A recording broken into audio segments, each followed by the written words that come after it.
Be one time and start late at the same time.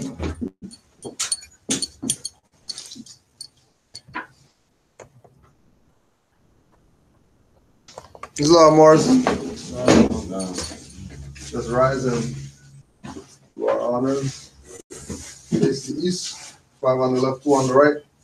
Allah, the Father of the universe. Allah, the Father of the universe. Father of love. Father of love. Truth. Peace. Freedom. And justice. Allah is my protector. My protector. My guide.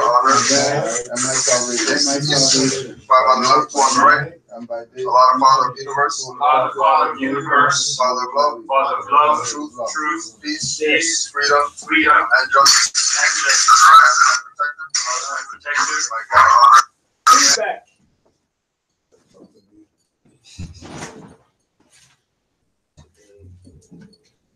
We shall start with our letters to be read every meeting.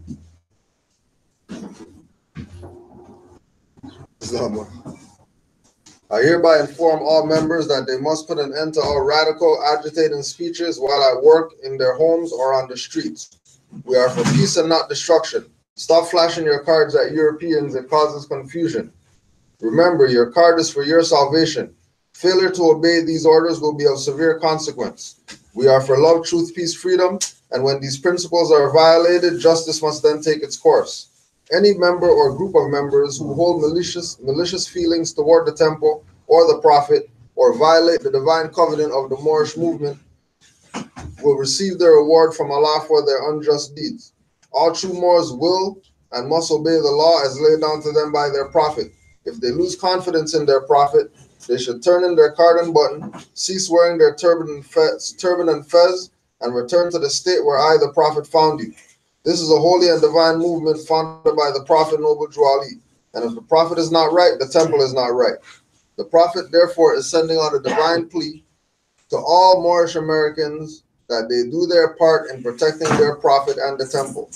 This is an everlasting movement founded by the prophet through the will of Allah to redeem his people from their sinful ways. Noble Drew Ali. Islam.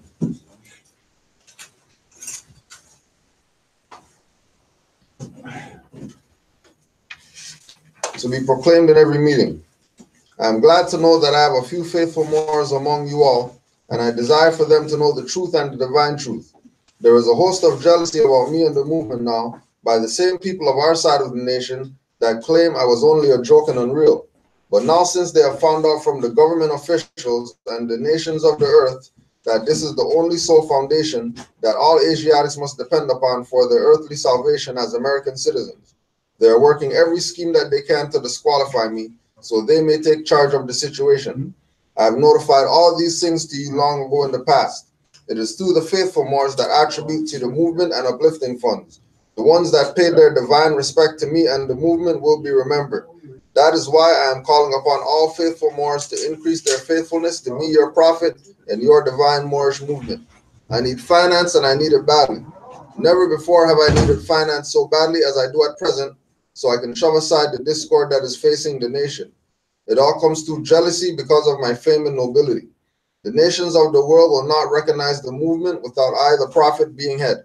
It has been proven by my works which I have performed in the past few years. Prophet Noble Drew Ali. To the members of the Moor Science Temple of America, Islam. This is the instruction from your Prophet Noble Drew Ali. Be faithful unto your forefathers' divine and national creed, that you will be blessed for your good deeds that you sow in the flesh. Allah is the one that judges the world, and his judgment is now on, but the weak can comprehend it not. The end of time is drawing near, so says Allah to his divine prophet, I, Noble Drew Ali. And that's why many hearts have been turned to stone. Many have eyes to see but cannot see, ears to hear but cannot hear, lest they would be confounded of their sins. These are trying hours now, dear Moors, and every evil spirit is moving, and they are trying every weak mind to overthrow and drag out the true foundation that has been laid, and to cause confusion in the minds of the ones that do believe. But if you have the true love of Allah and the spirit of your forefathers, you fear not what you hear or see, but will sacrifice the utmost of your very life to protect your movement and your prophet. Watch your enemies, dear Moors. Your enemies are the ones that speak against your prophet and ridicule him to the very lowest, and the ones that speak against your divine and national principles of your temples. Act accordingly, and Allah would bless you for your good work. Peace, your divine prophet, Noble Juali. Islam. Today we just want to just build on that the Moorish movement is about liberation. It's not about trying to make people followers of anything, and it's not about trying to rape people's finance, because we're getting a lot of messages about these different pop-up whoever's, that everybody has some way of proclaiming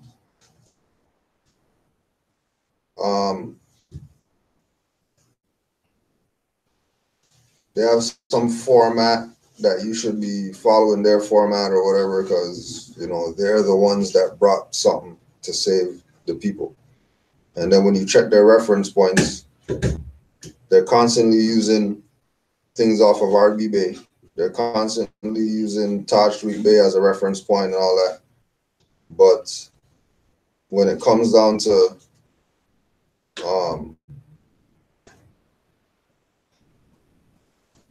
giving up the honors in the correct way, you realize that people already have their own vibes that they're on. The most recent one is Maurians.org. MAURIANS.org.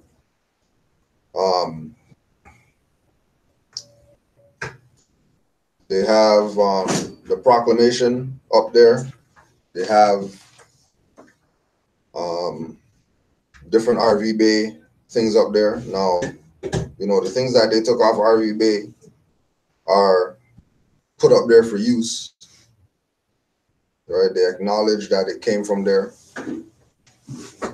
But one of the things that we want to make sure that, especially new people coming into this, realize is that there's not a group or certain Moors or whatever that are on YouTube or whatever teaching that you should just ultimately go with that. Because half these people that have YouTube pages, have Instagram, whatever, going live and all that stuff, guaranteed you are students of RV Bay Publications or Taj Street Bay to get into this mode of, finally saying they have a YouTube page, now we're going to teach somebody or whatever. Know for a fact that these people weren't around 2008, right? We've been going since 2008, so we use that as who we should deal with, who we shouldn't deal with, as far as when we were learning back then. Because there's only certain people out back then. But in 2008, all you had was Washita, which would be Empress talking about it, Umar Shabazz talking about it, Alim El Bay talking about it. Ain't nobody else talking about that. It was just them, right? You had Morris Science Temple with Grand Sheik Nature, that he had his temple in Asbury Park, and people who needed a temple to go to in New York, Harlem, Bronx, Brooklyn, whatever, were going to his temple, because that was the only temple that was actually dealing with the law and dealing with metaphysics, things like that. And where was this temple located? New Jersey, in Asbury Park. There was of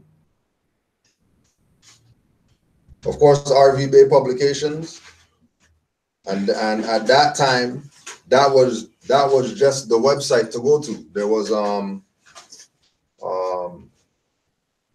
Amazon Project. You would go to go get all the treaties or whatever. You would go to rvbaypublications.com, and there was another site about some lostfeather.com or something that had all this indigenous info on it, right? As far as books, you're going to Akeem Bey, because he had Journal of the Moorish Paradigm, 13 issues that were out already. So he was just recycling the same info, you know what I mean? Journal of the Moorish Paradigm 1 to 13. Going around teaching, you had Taj Bey was teaching at that time. Brother Abdullah was teaching at that time. You had Alim Bey was teaching at that time. Who else was? Asir? Asir was teaching at that time. That was probably it. As far as Moorish theme, you know what I mean, learning. By the time you got to, you know, the whole debating the Moors and debating if Moors are right and what they got and whatever, the place was already flooded with fake scholars, fake whoever's. Guy just came up yesterday. The place got flooded with those people, right? Which made people learning instead of being, you know, going in 4 streams. You have 50,000 streams now where people can get Moorish info. And majority of the time, like we're saying, if they're not coming from the perspective of, you know, RV Bay Publications, Grand Sheik Nature, Taj Street Bay, those people, then they were in the temple mindset of, okay, well, if we're saying Moors, then you have to convert to Islam, and then they have the temple idea, and people looking at the temple like, well, I don't really know if I want to do that, but, you know, Noble Drew Ali said, so then they go to the temple with, right? Not knowing about the whole infiltration on that side, which is why you had these people like Tatri Bey, RV Bey, Alim, and all these people who were pre all these different groups or whatever, NOI, Moors, Garveyites, whatever, that realized the BS going on in that and said, you know what I mean? Like, we're going to take the position of making sure that the right information is getting put out and doing it under different names because of people who were on the Moorish Science Temple side that were part of the infiltration, making sure that you say anything relative to, you know, Noble Drew Ali brought or whatever, we're going to take you to court for that. Right? 40s, 50s, 60s, 70s, mad stuff. Moors taking Moors to kangaroo court about some Moor used something that's Moorish. Right? So what was that? Were those legitimate ones, or no? You're saying those were the fraudulent? Yeah, those are the reincarnated, the, you know, trying to own the birthright. You know, it's no different than like what Brother Abdullah has been talking about with the European Masons taking the Prince Hall Black Masons to court for using fezzes and turbans or whatever. And then because the Asiatic Masons don't know that it's a birthright, they're not countersuing them. Say, no, we're not the ones who are fraudulent. You guys are the ones that are fraudulent ones. Right? You know, which again is going into the thing of, you know, when you're a follower, then you're going to take certain actions when there's, you know, a challenge. It's not going to be a challenge and then, okay, well, you know, we don't have to do nothing about this because, you know, they don't got jurisdiction, so we don't got to respond to them, right?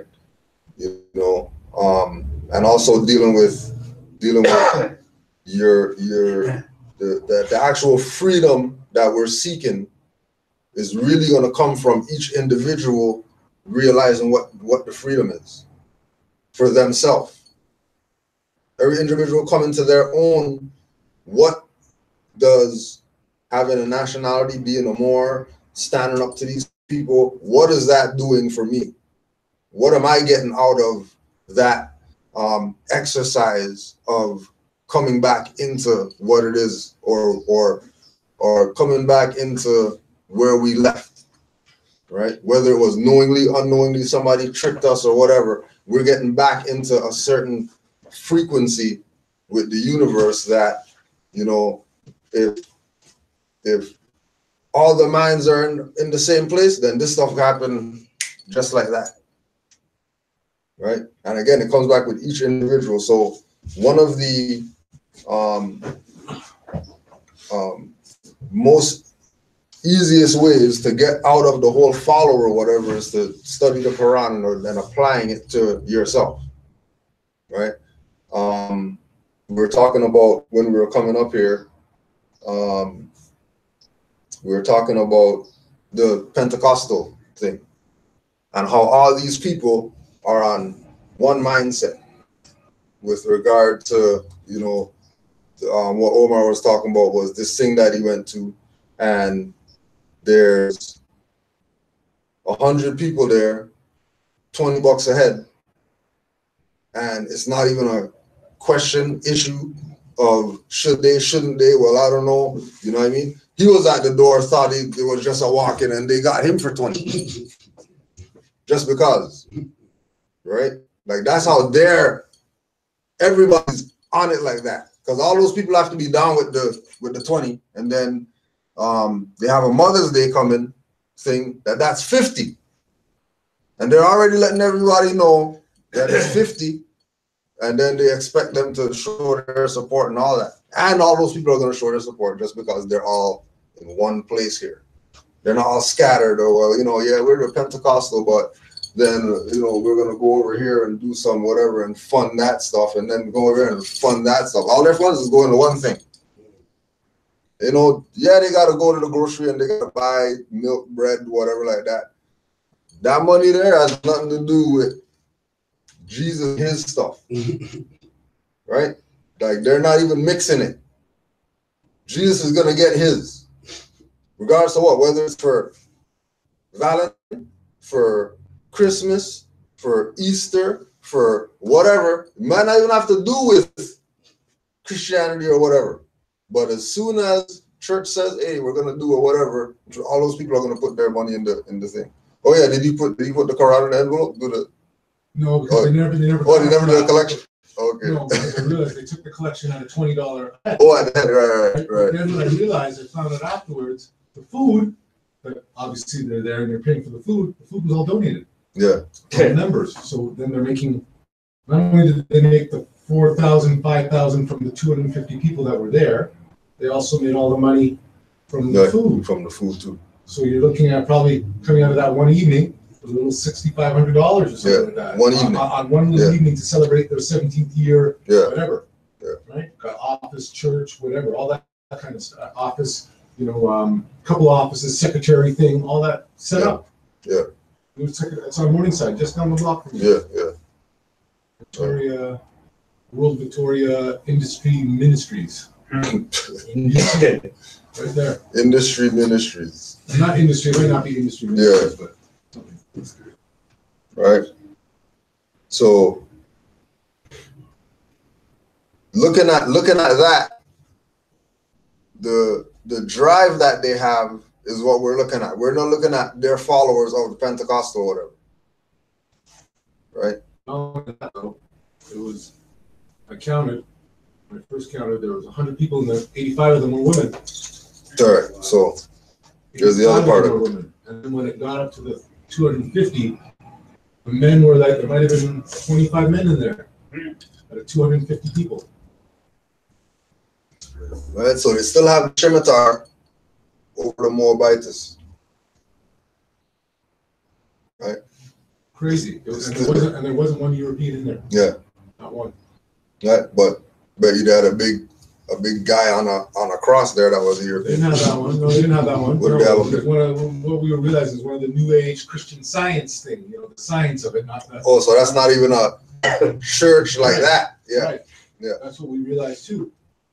But obviously someone, probably one of these, Yeah, is behind Behind it, right? But I'm saying 90% of it there, I realize that's where they're at. yeah, The same people that, the same feminine energy one in here, that's where it is. right. And I'm talking from the range of the 2-year-old to the 80-year-old mother with the tambourine. Yeah, Seriously, going on. going on.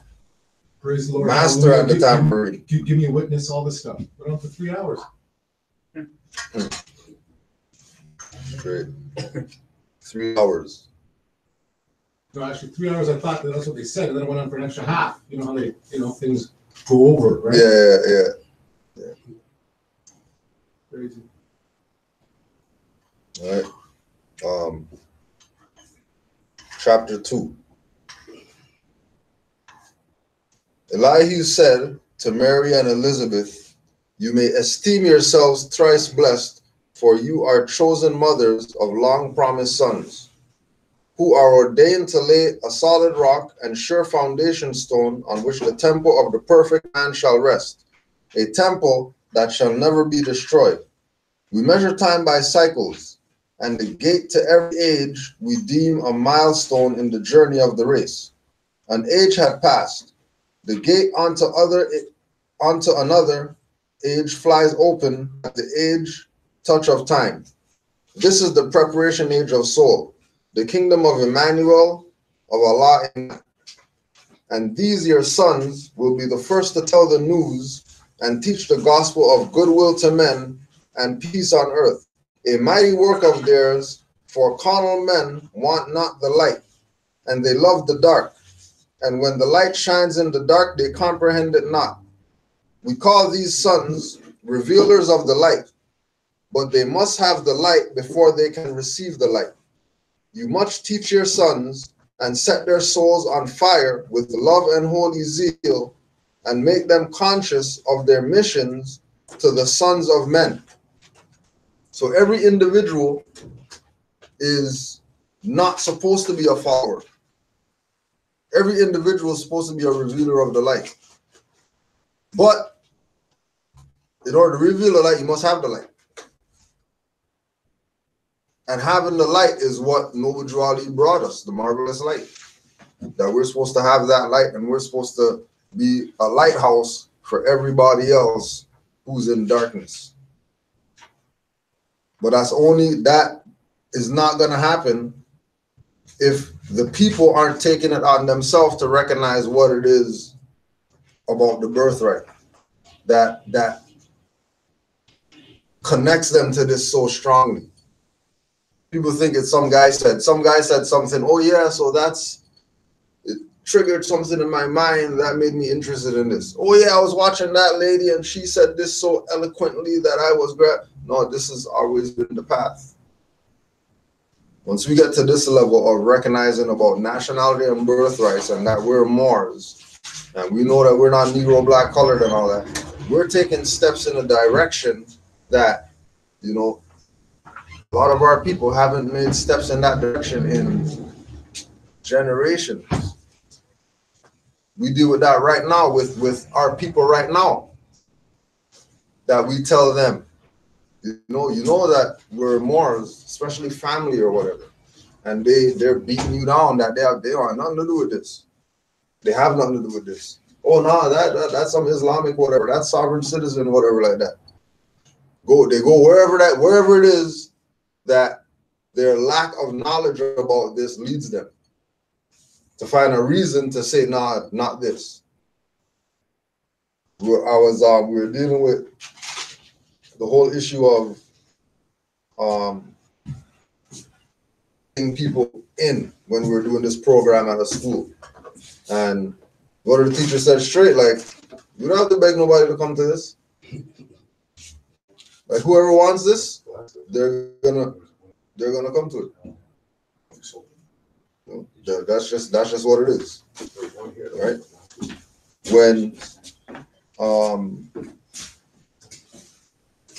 When we start recognizing that we really are the beacon light, we really are what people are looking to for inspiration for them to figure out things that's going on in their life, because they've tried all the other stuff already. Right? Islam tried everything. Sup, Dura? Good? All right. I'm gonna need Perfected man must pass through all the ways of life, and so a carnal was full manifest, a nature that sprang out of force. Soldier never knows his strength, and by the exercise of strength. And this carnal nature soon became a foe that man must fight, that he might be the strength of Allah made manifest. Let every living thing stand still in here. Man is the of protoplast, of mineral, of plant, of beast, but he given up his birthrights just to gratify his lower self. But man will regain his lost estate, his heritage, but he must do it in a conflict that cannot be told in words. Yet he must suffer trials and temptations manifold, but let him know that cherubim and seraphim that rule the stations of the sun and spirit of the mighty Allah who rule the solar stars are his protectors and his guide, and they will lead to victory. Man will be fully saved, redeemed, perfected by the things he suffers on the plane of flesh and on the plane of soul. When man has conquered carnal things, his garb of flesh will have served its purpose well, and it will fall, will be no more. Then he will stand untrammeled on the plane of soul, where he must fully complete his victories. Unnumbered foes will stand before man upon the plane of soul. There he must overcome, yea, overcome them every one. Thus, hope will ever be his beacon light. There is no failure for the human soul, for Allah is leading on and victory is sure. That doesn't sound like fellowship. That sounds like man coming into themselves and being what it is that the Most High, God, Allah, whatever, has instilled in man to be an example of the world for. And again, we know this from when we deal with everyday people. Forget dealing with highwaymen and people who are in positions of colorable authority. When we deal with everyday people, we've had Moors had people bother them because they knew that they were Moors. We had Moors have conversations with people that they would never think that they would have a conversation with, just because they knew about their nationality and their birthrights. They knew about their heritage, just in conversation. Once they realized that we're not followers, we're doers, then we would get whatever level of respect it is that we're expecting to get when we present ourselves. But if they're looking at, if they have a bouquet of flowers, the dead ones are going to get all the attention until they get removed from the bouquet. As soon as you look at the picture that's supposed to be perfected, that one line that's out of place is going to get all the attention till you fix that line right there. Right? If the muffler's got a hole, forget about music and turn the music up and drown out the muffler.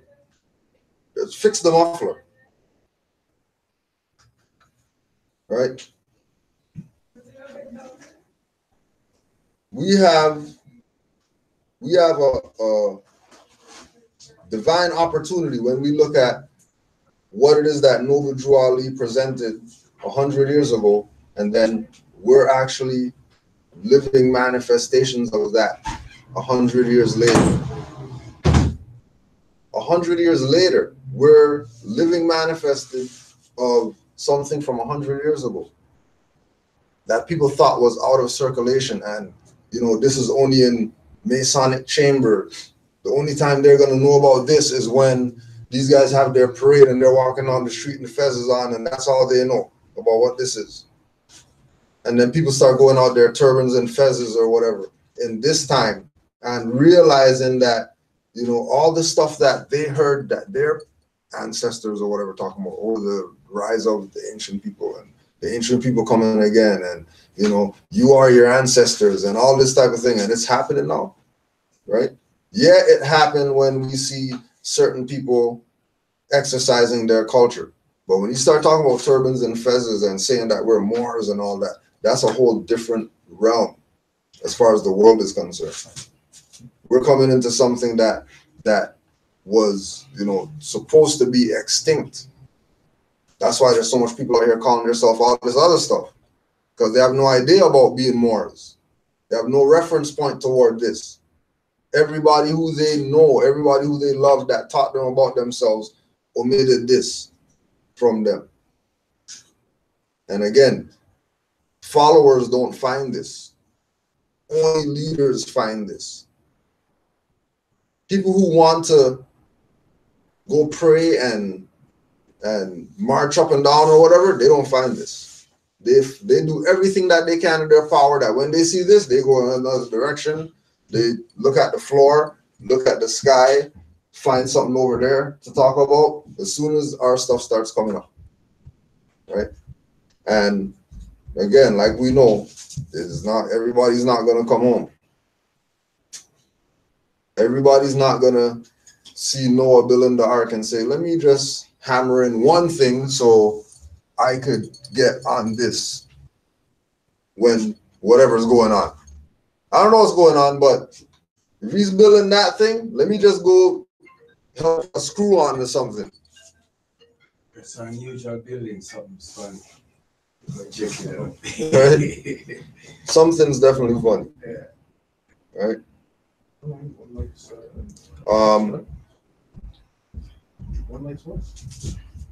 The other thing is about the issue of thinking that this is about finance and us people who are in leadership taking advantage of people.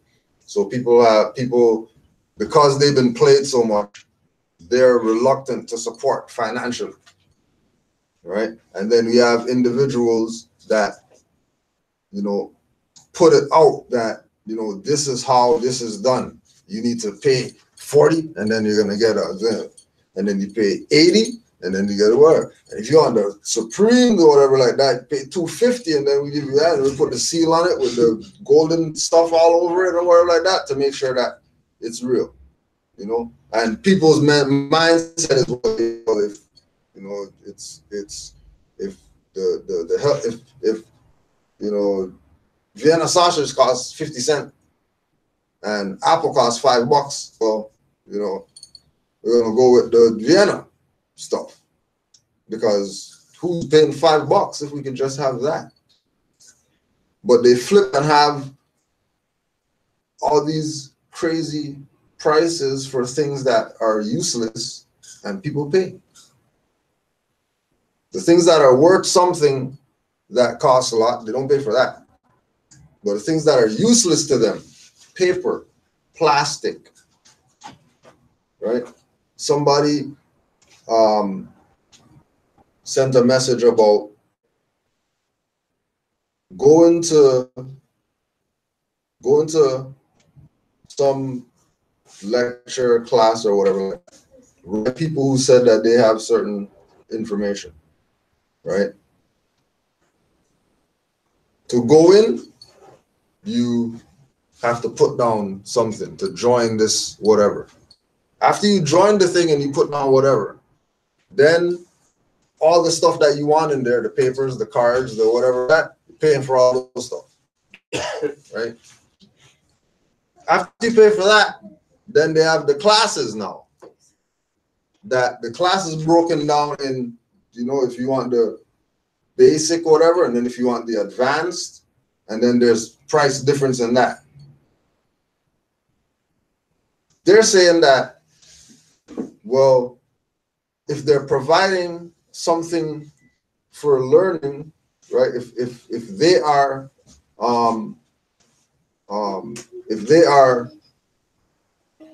sharing the information, that's their time. Time costs money, so they're allowed to do that. They can do that. Okay, yeah, but if the stuff that they're teaching you came from somebody who gave it to them for free, how does that even? Well, you don't know that they got it free. Yeah, because I got it for free from the same people that these guys saying that the same stuff that they're talking about. I can show you direct line, word, quote, where they got it from. Right? There is no price tag on it. There is no charge that somebody can give you for your freedom or your liberation or anything like that. As soon as that there's a tag on it, automatically know that somebody's trying to play games with you. Right? As soon as they say you have to put up some type of finance for whatever, and you analyze what they're saying they put up finance for, just like we say with an example is the barcode nationality card, right? Brilliant idea. Highwayman stops, swipe, stuff comes up, makes sense. But if that thing is calling you a foreign national when they swipe, and then you paid for that, so you paid for something to make you a foreign national, then you already know that you're caught up. Because it shouldn't be saying foreign anything. If it's your own people that's from this land, that they push that idea, oh yeah, we're from this land. So they're from this land, but they're telling you in their package, you need to go fill out some form that some democracy, once you fill this out, then you're free. Once you go, take whatever paper down to the authentication people and you get the cover letter on your paperwork, now your paperwork's official. Forget that temple sealed it or whatever. Forget that you knew Moors who said they'll be your witnesses on your paper. Forget that. That's official. What's official is that it came from those people. Right? All these games out here now. That again weren't this wasn't things going on 10 years ago. Like, this was non-existent. There wasn't no, you're going to research Moors and there's all this stuff coming up. When you go research Moors, first of all, I know Dirty Moors coming up. And everybody that comes up, they have track record of, you can, there's the site that they got, site got a number. There's a place that they're doing classes. There's somewhere that you can go to say, oh yeah, this is the guy that or whatever like that. They don't have that stuff no more. Because everything's on the digital realm. Right? Where you don't have to meet the people that you're learning from. Like, for example, Brother Yusuf was telling me that he found a video that was exposing that the individual who we just did the thing on, Darkman X, is actually the dude Haven Bullets. That got all his Haven Bullet stuff got shut down. So now he has a new platform that's not really new. It's been around, but since that one's dead, now you pump this one. DMX. Right? Everybody has some new stuff that they're trying. You went from Haven Bullets to DMX. Right. Wow. Just like that. Stole someone over the process. Wow. Right? Wow. Now what would drive an individual? Because remember, the first individual, Haven Bullets, he was against the Moorish paradigm or whatever, right? Got shut down. Buried, throw the dirt on, all that. Now, you have a new name, but it's a whole different energy, a whole different frequency, but the theme of it is the same. Oh, bring up Moors, just so they can put that little propaganda out there to try to divert, again, the people who are coming into this away from this. Because everybody knows that this is the final nail in the coffin. Everybody getting on nationality. Doesn't even matter which one. Like we said, you think you're Negro, black, colored, or you're not that. Go claim a nationality. You have a right to claim one. Find one of those countries over there you say you came from on a slave ship, claim that. They wouldn't even do that. They wouldn't visit. But then want the world to respect their position. Haven't even been to the place that they're claiming that they came from. But, it is what it is. There were some questions that we had in the on the email. If anybody got stuff, you can throw those up. Yeah, you're dreaming, eh, buddy. When whatever to talk about it. But when children are having dreams about there's, monsters and then there's Moors in their dream, right? And then the Moors are getting beat up by the monsters or whatever in their dream. Should let you know what's on the horizon, what's coming. Like let me know what's on the way or what's here right now. Right? When we look at these people having these reasons to hate on their birthrights and their heritage. If they have a reason to hate on it, know that they might not be physical beings. They might be people with stuff on them. They might not necessarily be bad people and all that stuff. You know what I mean? It's no different than the person under the possession, they do some BS and then they come back to themselves. They don't know what they did. No idea what went down. All they know is, there was a blank and then there's bodies everywhere. and they're going down for it, not the spirit that took them or whatever. Spirit will make sure that you're not getting me behind no jail or whatever like that. Forget that stuff. Right? You already know. But yeah, we want to open up if anybody has questions. Well, just like the fundraiser you're talking about. Yesterday, I got a call from the policy enforcement. Yeah. Like, yeah, it's the Toronto police, yada, yada, yada. I'm like, okay, what do you want? Oh, we're having a fundraiser, and this is a fundraiser. Yeah, and you should do good for the community because we help kids and this and that. I said, oh, you do you? Well, I wasn't one of those fortunate children. Thank you. We're doing the necessary work. Thanks for the call. But click. You know what I'm saying? So everyone is trying to get money somehow, using the children. Using the children to try to get them finance. That's what they're doing, because if you say you have 10,000 children, where are all these children? Yeah, definitely not Asiatic ones. Definitely not Asiatic ones. Because you're the chief of police, anybody can do that.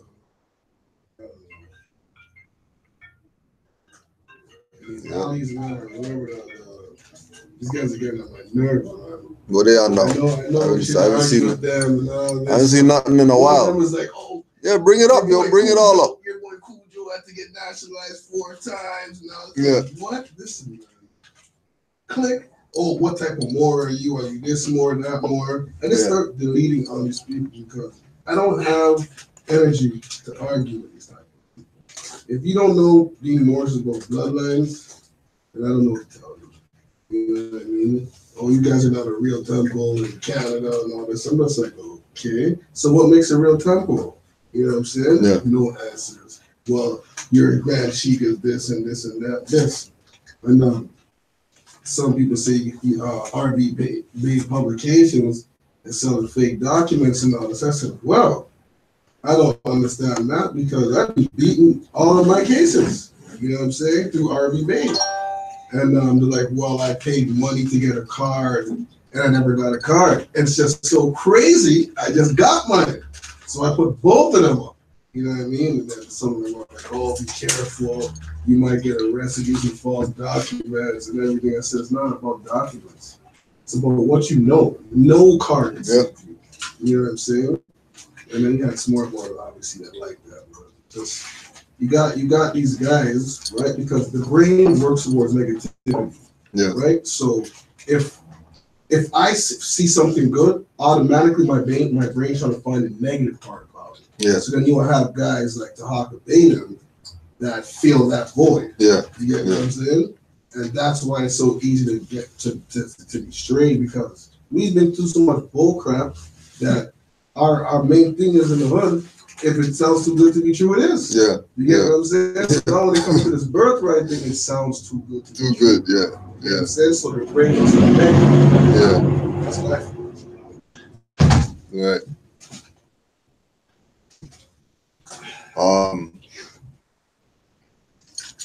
Let's see here. If you got any questions, bro, just throw them up. Anything, it doesn't matter. Last week, I went to the administrative building to do another so-called traffic violation or whatever. Yeah. And so when they called up the straw name and I went up and I proclaimed my free national and everything, they then asked me like, what's my relation to the straw name, right? And I told them X relation, told them I'm authorized representative. And so then they asked me if I have any type of form of writing to prove so, right? So the only type of documentation I have is my proclamation, right? The proclamation to the and then he was reading, and then I've dealt with him before because it's not my first time going. It's like this people that it's not new to me, you know. But every time they look at proclamation and they instantly they say, oh, this is not a real this isn't real. Right. Merits Right. in the courts. You know, but every time that happens to me, they usually always want to like just either stop us and put what's the word, remand it to another date or whatever not. But I always feel like at that point that's where I could challenge them, but I don't really know how to like approach them after they try to defeat me. You know? Yeah. It's like I get confused at that point. So one of the things is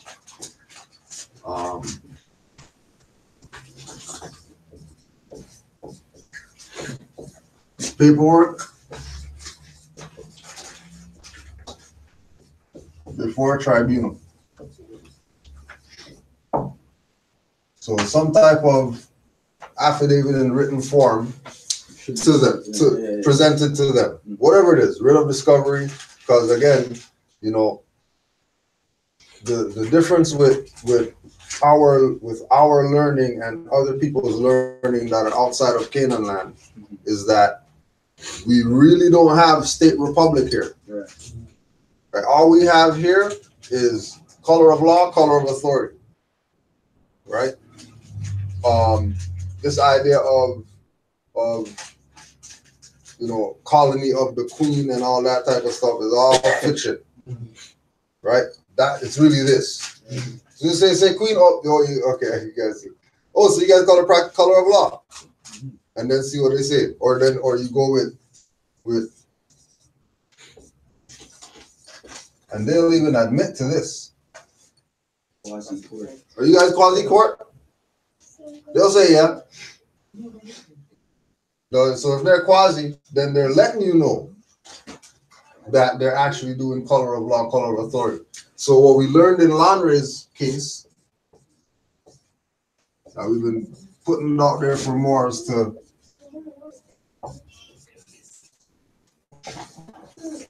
request for this. On the first off the bat, first date, in chambers hearing. I asked them that and they denied you. Right? because that's all they're letting you know. Every time they do something in denial of what's de jure, they're letting you know, oh, they're doing this. That's where it's supposed to go automatically in our thoughts with them, not arguing why they don't want to give the whatever that we requested from them. Because more than likely their response is always going to be under color of law and authority. So what do you do if they deny the in-chambers hearing? Right. Huh? What do you do if they deny the in-chambers hearing? Knowing that. So then that's why you sent the paperwork. Before. So that once they deny anything, you're still gonna go ahead with the stuff that's going on. And then also too, when you utilize the explanation,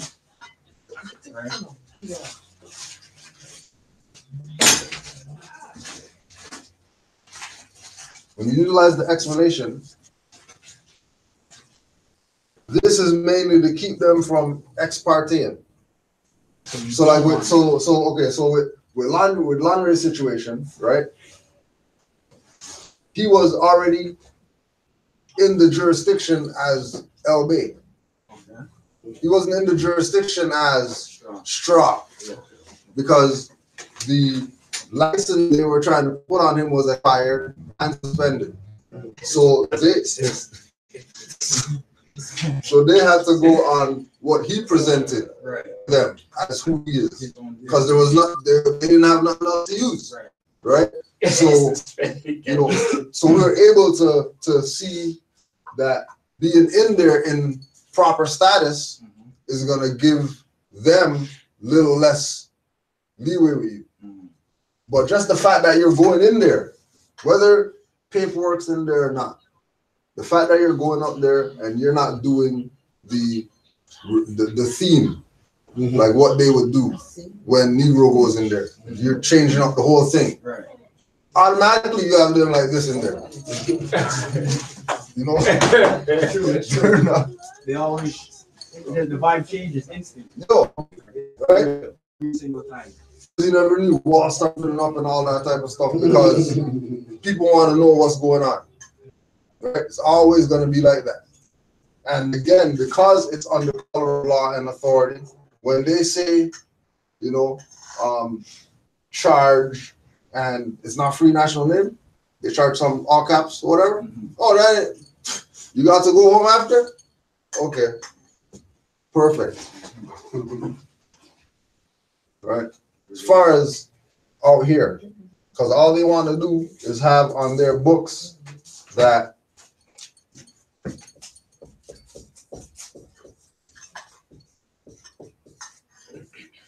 as far as Moors stuff, that's how they want to deal with it. That's how they want to deal with it. Right. So that's not ex parte. We want say, oh, we hear you are, oh, okay. Bailiff, could you get this guy out of here because he's disrupting stuff that goes on in here. He has people staring at his fez too long in there. So we need to get that guy out of here.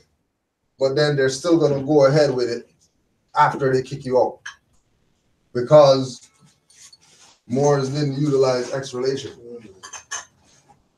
as their, anytime they talk, every time they're talking to them.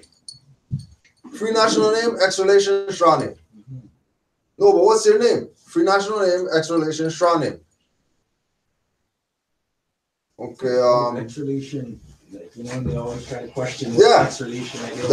That's why also too, when you submit your stuff, you can also put definitions on there. Yes. Just like they do with you. Yeah. Now, when they give you the act, they're not giving you the act with some definition of dictionary. They have their definition. Oh, land means this in this act. Car means this.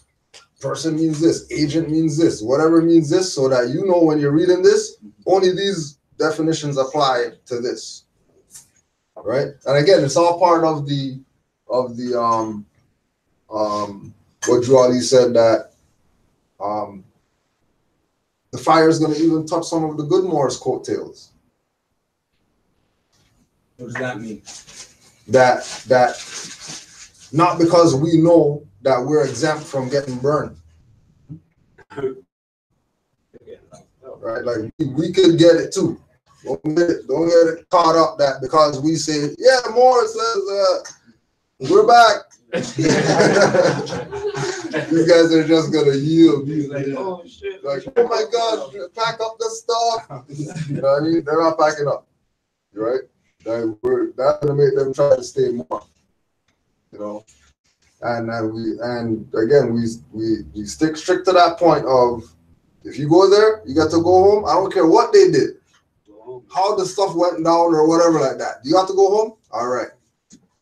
Because whoever they charge, guarantee that you're not saying you're that anyways.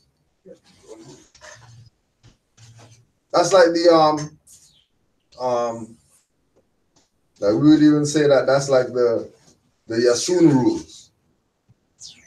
That I'm not that. I don't care. You got my picture next to something, I'm not that. Anything you guys say that I am, I'm not that. You know, and I got my other stuff just to show you that I am who I say that I am.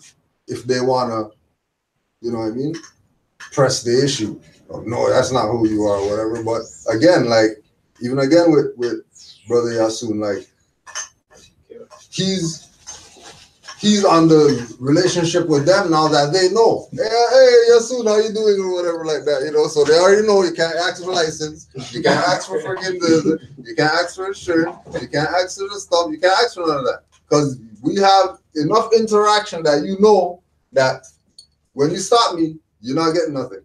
If you got a ticket, give me a ticket. I'm not going to court because you know what I mean, that's not my name and all that stuff, and that's that. You know what I mean? You go your direction over there, I'll go my direction over here.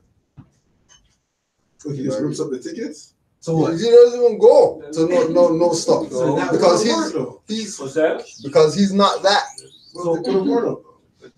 He's not that. I know it's not that person. No, but Yeah. again, in a way, a lot of us we're missing the point in what's happening. You can't put a warrant out for something that doesn't exist. I get that part. Like I get that. I honestly get that part. Hold on. Right? The other real point that you're missing is they also take him and they put him inside. So you have to understand that either you're willing to stand on that Yeah. or you're that's not. the So the point. deal being that he goes and they do his kangaroo kidnapping. Yeah. So That's what don't- he do. So yeah, the point That's is, exactly are you what- gonna stand on that? Right. If you're not, then don't. But That's the what point he is, he stands on that, Right. and that's where this is. So it's not about anything else. It's about the fact Like, that they will kidnap him. That's my point. I was about to say that. We know that, Mhm. right? But they're still gonna go So that's right. and do what they want. Yeah, they do what they do We regardless. just gotta fight. So Alright. yet again, like I've always said, it depends on, do you need to go home tonight or do you not? Right? He has made the decision that he, He's going Might not have to go home. or not So even that, whatever. but he's willing to take Yeah. that. So you, and I've always told Moors this, you have to pick your battles. If on that day, whatever, then you do what you need to do to get through it and then come back again. If not, then you may have to go through a 2-day inside to then, or whatever. So that's, I think we need to cut through all the other stuff. to No, no, realize it's- that- No, we. So it's, I mean, in retrospect, like you go do like some of us have done, you go do a police check, whatever, go get a police report. Nothing comes up. It's color of law. They can't pull it up because what crime did you commit? It's not a crime. It's a statute. It's not a crime. So the mindset, as Omar just mentioned, and what a lot of us have been through is, I always ask the question, who are you? Who are you? Like that, just that question alone, you answer it. Am I this or am I that? I don't even use my strong name anymore. Yeah. That's the That's why I whole stole point. my ID out the window. That's you know what I mean? Like, No, that's fine. But again, is who are you? I know. Who are you? I always use self as an example. I say Mario, whatever, the straw's still there. They ask me what? Well, which I am who I am. I'm Amari. That's it. Period. So whoever you say you are, that's it. Man, don't get confused. No, I'm not. Yeah, no, I'm just saying it out to everyone. Don't confuse yourself. Who are you? Boom, that's it. And back it up. That's it. Like again, this is like, 1959. you know what I'm saying? Like, look at the child in the bar. Yeah. You know what I'm saying? Just who are you? That's it, man. Don't confuse yourself. If you say you're this, be it. That's it. That's the It's standard. gotta be it. and like Brother Omar saying, like, you know, it's the standing on it that is gonna be the determining factor. Yeah. Right? Like, are you really who you say you are? Or are you Negro with a feather on pretending like you're onto some knowledge or whatever like that? Pretend this. Because there's people like that out there. And there's people like that out there who, you know, this is not about them bettering themselves. This is not about Quran, 101 questionnaire, Moorish literature, learning the history and all this. That's not what it's about. It's, oh, they got a ticket, then you get a ticket, oh, Moore said do whatever, okay, fine, bam, bam, bam, do this, oh, get a fez, that's that, okay, anytime I get a ticket, I just say, and then that's how they maneuver. You know what I mean? Like, it's not really there with the culture. They don't study. You know what I mean? It gets No, well, I mean, but again, it goes, but it goes both ways. You know what I mean? Because, you know, Allah is guiding this. So, like, somebody who doesn't have any knowledge, they just might go out there and put a fez on, walk in the court, turn up, dismiss. Judge gets out the way, and they're standing there like, yo, that's what this is. Like that's all we gotta do is just put the fez on there, you know, right? And then they get caught up. They think that, you know, that's what it is, you know. Until they bump into, you know, Terminator. You know? And they'll stand on the square and the guy has the revolving gun arm and stuff like that. You know? Now it's like, well, you know, go ask that judge that the first time or whatever like that. He'll let you know. No, I'm dealing with you right now. You know? Right? So there's gonna be that. That's just part of, you know, and again, it might not necessarily be some judge, highwayman, or whatever, blessed love king, right? It might not be that level, you know. It might be it might be at a store. It might be at, you know, I mean, it could be anywhere that you have to stand on the square and see where this thing's gonna go. It might not be life or death situation. It might be just some everyday stuff. It might be you talking to a Christian and they're trying to back you down. Like, what are you talking about? You don't know what you're talking about. You know what I mean? You're Satan. You can't talk like that. You know what I'm saying? Because it's the learning curve is like, you know what I mean? There's not no learning corner. There's a learning curve. So certain things that you do, it might not really be right and exact, but because Allah guides this, that's right and exact that it needs to be to get whatever outcome that you're looking for, you know? And then the flip side that, you know, well, they just might not go. You got to go get, do some more, find a different angle. Build some other more, you know what I mean? And again, that unity, that camaraderie, the minds being in the same place is going to even create the energy to make certain things happen that need to happen, you know? But when, you know, like we know, dealing with these tribunals out here, you know, they're going to try to get their finance. They want their finance. That's really what it comes down to. You know what I mean? Do they have to say dismiss to not get their finance? Not necessarily. Because again, if you're not the name they have on the thing, and you're standing on, well, I got nationality and birthrights, then whatever they apply to that really doesn't apply to you, really.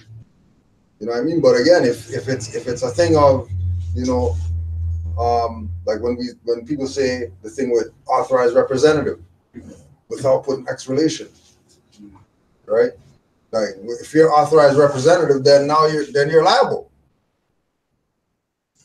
without the X relation, because the X relation is just basing it on, well, I have information regarding this, and the only person who can talk is Attorney General or another proper person.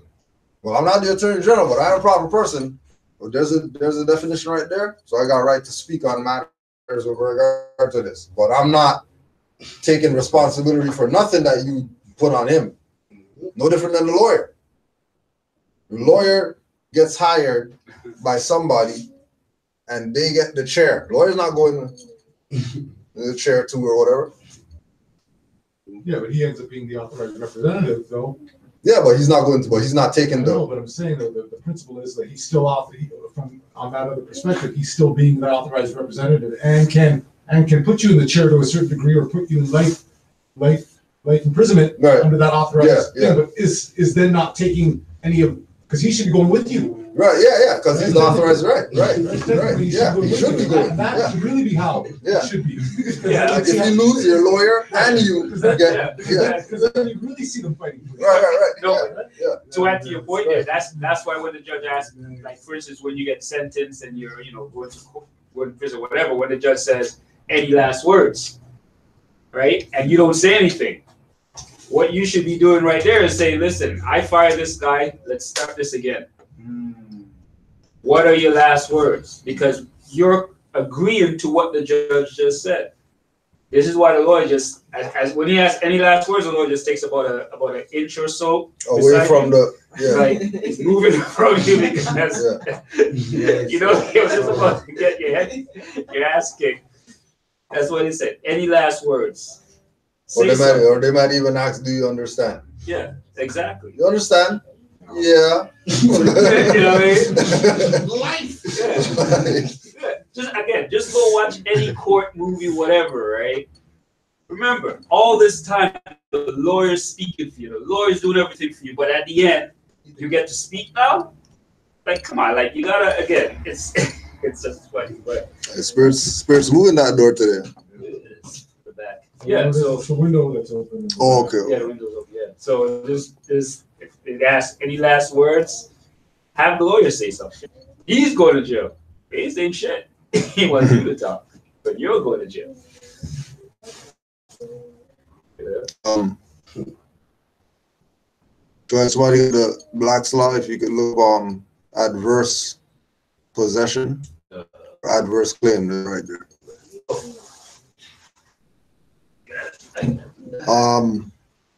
I need help with doing signature rescission, and I just want to travel and come inside a temple and learn the right way and how to correctly do adverse claims. I understand it. I just haven't been successful, so it's something I'm missing. One more thing, what should I do with the de facto identification? So,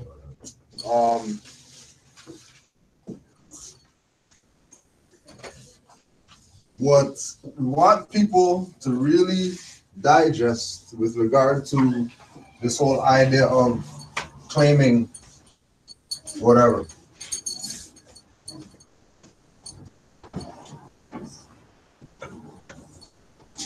You have it up there? Okay, which did you want? Do you have adverse claim or adverse possession? It's just okay, adverse possession. All right. Adverse possession. A method of acquisition of title by possession for a statutory period under certain conditions. The possession must be actual. There's a whole bunch of case laws. Adverse possession depends on intent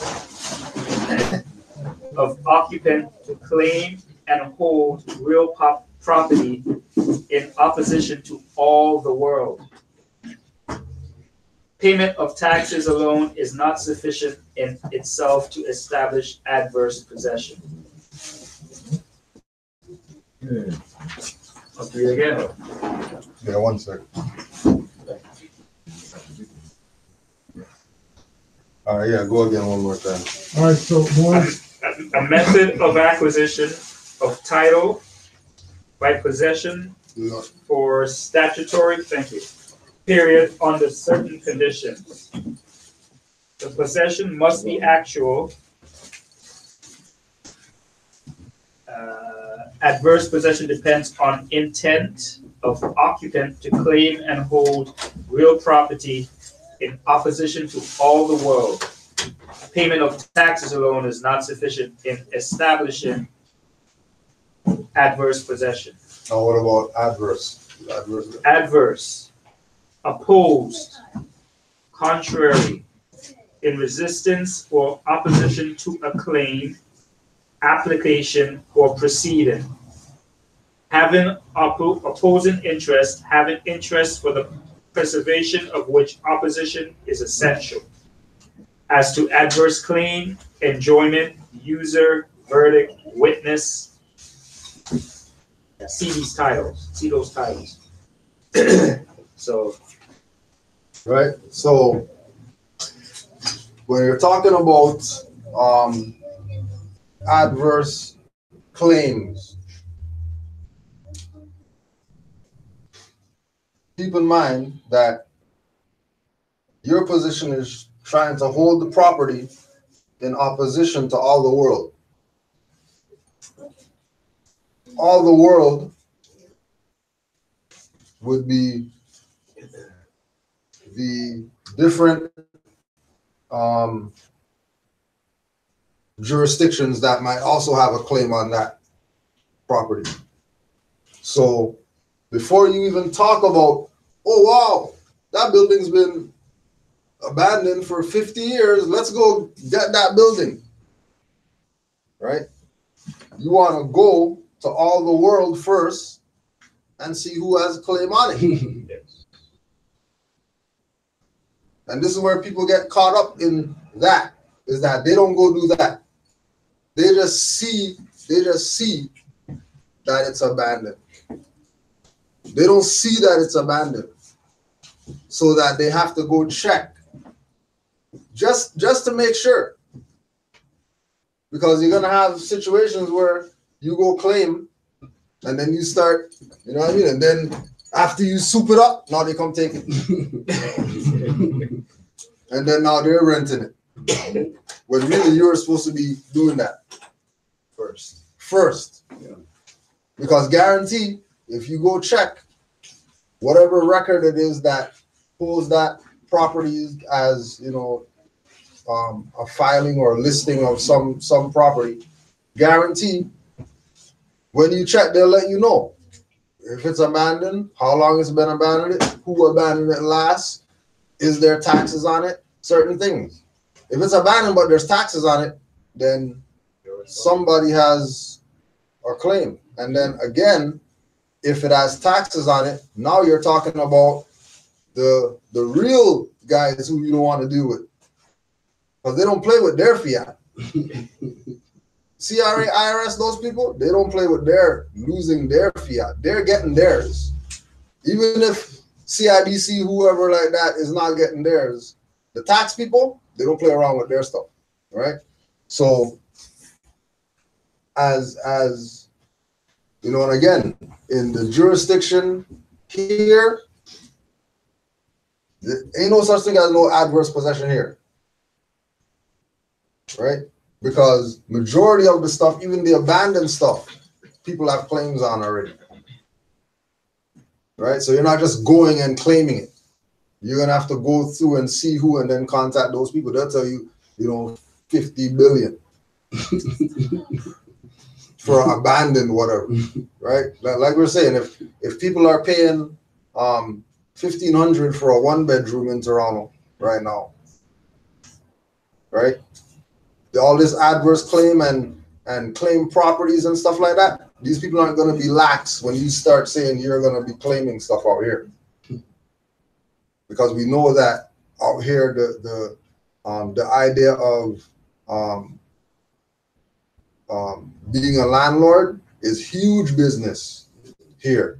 And people are not giving up that business at all.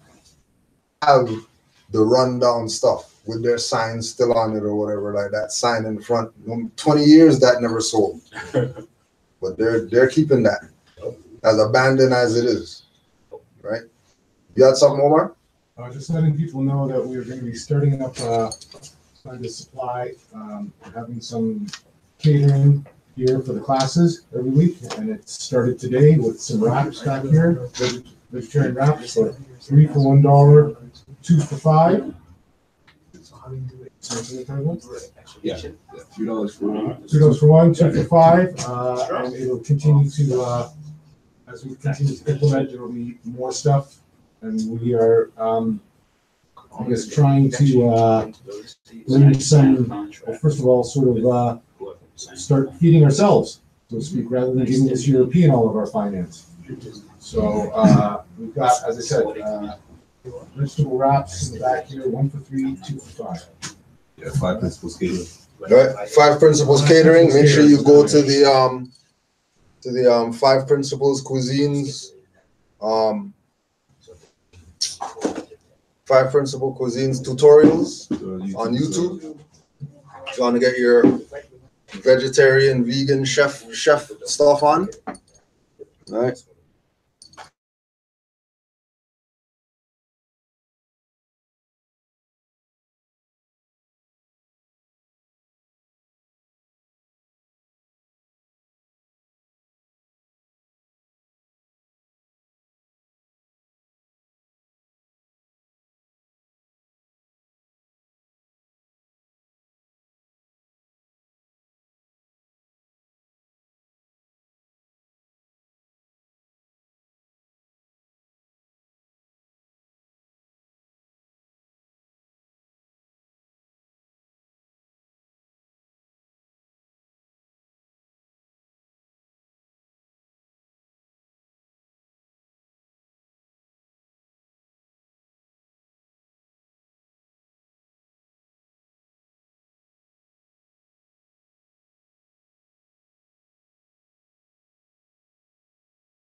Yeah. Taste test for everybody. Good.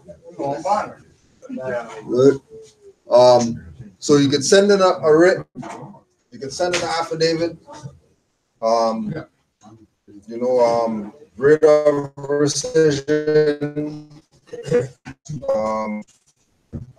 rescission of signatures, whatever you want to title it, and just put them on notice that, anything that you signed in the past under, whatever name that you're not anymore, then it should be null and void, because it has nothing to do with the living, breathing entity who you are today, now that you proclaimed, you declared who you are, right? And again, with the de facto cards, like Omar said earlier, you're going to pick your battles. So if you are a driver for the past 20 years, meaning that you make your living from driving, commercial activity. You might not want to hear about right to travel and throw away your license because you need the license if you're a driver, right? So instead of signature rescission, you want to be doing all rights reserved, right? So you might not void that contract, but you'll start using that contract with complete reservation of your rights at all times when you're engaging using the instruments. So when they come up for renewal or whatever, you'll start all rights reserved on the signature line, sign over that. Any follow-up documents, anything they send in the mail, please initial here, please sign this, whatever. All rights reserved on the line, and then sign over that. And that would be your protection when you're using this name that is not really your name. That unfortunately, out of coercion, out of threats, out of occupation, out of foreigners taking over land that's not theirs, certain instruments we might have to use, right? And again, if you be what you know, your rescission might be just cut up all the stuff, never use them ever again, and start moving on birthrights. Another individual might say, you know what, I need this whatever because I get something out this card, I need to show this card, so I'm going to use it, but with reservation of my rights, right? And it should be, by now, people who are, coming into this, all rights reserved should be something that you're just doing off the bat now, right? I don't know if that's brother, I think that's brother Monk L. On March 1st, I hopped into what I thought was my personal property, my wife's registered car. It has Ontario plates, with my daughter for a short Timbits run, and was pulled over by someone proclaiming to be constable, issued a piece of paper describing the offense, drive motor vehicle, no license, contrary to Highway Act, as charge of 32, Section 1. It is my understanding that an act can give birth to law, but they are not the same. Like the Constitution Act of 1982, there is a reason why it's an act, not ratified. I did present an expired California license, which she confiscated, as well as U.S. passport, but the birth date on the ticket is incorrect, and the name is in all capital letters. Total payable $325. She did return my passport. The automobile does have current plates that belongs to my wife, who has insurance on it. She attempted to notify me of her ability to tow the vehicle, that I could not drive the car home. I left it on the side of the road and picked it up with my wife later that day.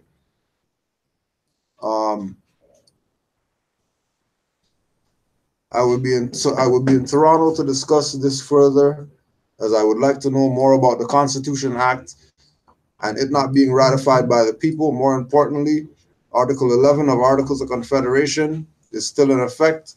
Ultimately, I'm confused about the right to travel in Canaanland, and how do I properly fight this charge as an Indigenous natural person, as referred to United Nations Declarations on the Rights of Indigenous People. My intentions initially were to meet and greet, etc. So that part ain't nothing. All right, so what we're looking at is the idea that when we engage the people who are classified as police, constables, or whatever it is that they call themselves, and they give you something for no license or whatever, right? In situations like this, car is registered, car has insurance, but driver doesn't have a license, should be a no issue. Should be a nothing charge. Because everything else that really deals with finance they already deal with. Everything's covered on that. You're talking about licenses and getting tickets for not having licenses. You know that these are money grabs. You know that, like saying March 1st you got a ticket or whatever, you know that is quota that they're on. So these people are about their finance. They're about their finance. Finance first. Finance at all costs. Same way. How you deal with it? Send in your paperwork. Paperwork precedes you. You go in there on, I don't need a license because I was not driving. Driving is a commercial act. I'm not a driver. I was not driving. Hence, I gave you nationality card, right to travel card. And again, like we said, because of under color of law, they're going to deny all the rights or whatever like that. And they're going to do whatever it is that they do. Whether they say, you know what, forget this, dismiss it, right? Whether they say, how much can you pay? Bring it lower, right? Just so that they can get something off of it. Or they just say, forget this, we're not even hearing nothing that you're saying up in here or whatever. Bang the gavel, you're guilty, you need to pay $325, right? However they deal with it would be based on, what they do. We already have our thing that we should be doing if we're engaging them. But what they do is on them. What they do, they're responsible for what they do. We have nothing to do with what they do. Right? They're going to do whatever it is that they do. There's no, you can take one more with 5 different tickets at 5 different times, and that one more will sort of tell you that the 5 different times he got dealt with 5 different ways. But he went in there, said the same thing every time. Went in there, said the same thing every time, but every ticket on every different day got dealt with differently. That's how open it is that they're gonna do whatever it is that they do. They don't have any way of stuff running. Because remember, their whole thing is coming there. What's your name? Okay, well, you're here for you got the finance? No finance? Okay, you gotta pay next guy. What's your name? Oh, you fighting something? Okay, you sit down, we'll do you later. Next guy. And they just go right. They got the list right there. You see how much people that they got to go through all day. Everybody who's in there is about getting some finance. Huh? Say that again. No, I'm surprised when I see so many, and I even ask, are they really gonna finish before 12? When you see so many, they go finish, man. They finish, man. They go finish. They take 10 at a time. Right. There's no way that it goes out here. There's no template per se, right? There's no real direction. They're just doing whatever it is that they do. Right? They just do what they do, right?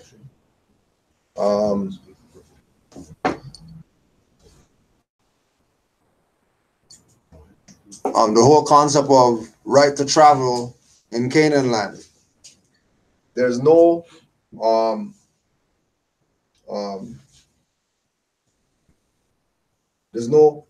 right to travel in that sense that people think that it's something to do, like all rights reserved or whatever. You just put it on the paper, or you just say this, or you just say that, and that's how it works. There's not a template here, right? The template is going to be when the people get fed up enough of paying these people tickets or whatever like that, and they say, okay, you know what, time for us to do whatever we're supposed to do so that we don't have to deal with this BS, right? Recognizing for self what it is that we have, just like with nationality, recognizing what nationality is so that we can exercise it. Recognizing what right to travel is so that we can exercise it. It's not a thing of, we're just gonna do something because we have the right to do it. We want to make sure that when we do it, it's done, with such precision that these people don't have any issue, no reason, no whatever, for nothing. Wow. There's no reason to stop and hinder or stop and whatever. It's just recognize what it is up and they go about their business. No having to deal with them on that on those levels. Because it could be like that. Where because of how we approach them with regard to this thing, the right to travel that nobody's heard about, and Moors that nobody's heard, nobody knows about this stuff. Only we're the only ones that know about this. Nobody else knows anything. All right, cool. Since we're the only ones that know, we present it to them in a fashion that it's agreeable, that they can realize that, okay, well, maybe it's not, what people been portraying it as. Maybe there is something to this. Maybe this could eliminate some problems that we're having dealing with people with licenses and all that. That we could just let these guys deal with. It could go any way, right? But it's going to come down to the individuals realizing what they got. I mean, like we tell people all the time with, using Brother Yasunag's example that, he's not because the license is suspended or the plates are the whatever, why he's exercising right to travel. He knows what right to travel is, that's why he's exercising. Right? The things that might seem like that's the reason why to go hard because, he got tickets, so they might have, he's never been to court ever. So they might have warrants, so he has to stand up hard on it because, they're eventually going to try to stop him and that's not the perspective, right? The Moor who says, I'm going somewhere, I'm going to put my nationality card down and forget the passport. Because that individual is somewhere in their mind that this is where they're going with it, right? Not everybody has to do it that way, but we always know many ways to skin a cat. Doesn't have to go how that guy because he did that 100 times that way and that worked, so I'm gonna do it that way. Not really. He might have put some ritual down why he could do it like that. That you're never gonna know about. Right? Could have something in his natal chart that knows that only on this day do I do right to travel. And every day, no issues. Oh, there's the day. Right to travel, no issues. Right? Don't look at the subject matter,